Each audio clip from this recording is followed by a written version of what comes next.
How many years were you in the coal mines? 44. 44 years. 44 years. I started when I was 18 and I quit when I was 62.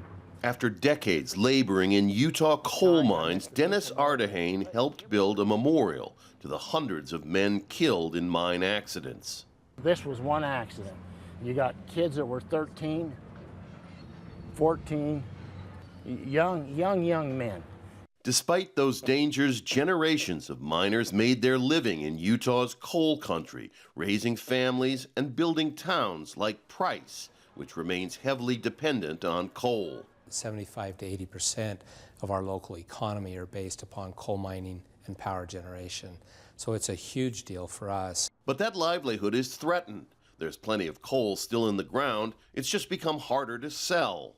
Until recently, nearly all the coal mined here in Utah was used in the region, burned in power plants to create electricity.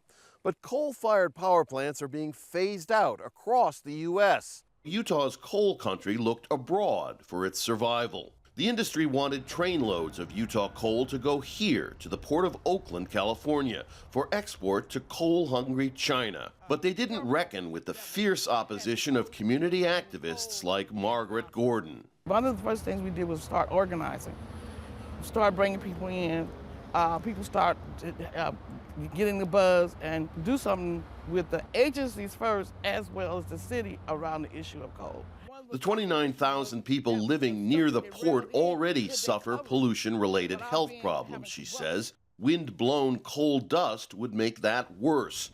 Meanwhile, environmentalists lobbied local officials from a more global perspective. Burning coal has huge climate impacts. It's the #1 source of climate change globally.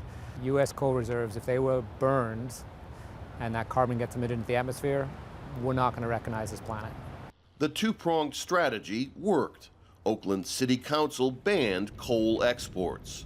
Still, Gordon sympathizes with the miners in Utah facing economic hard times. I'm impacted as you as well as impacted. And we have to have a strategy so we don't have to be in this quagmire or this conflict about who gets the jobs, who don't have the jobs, and how do we share?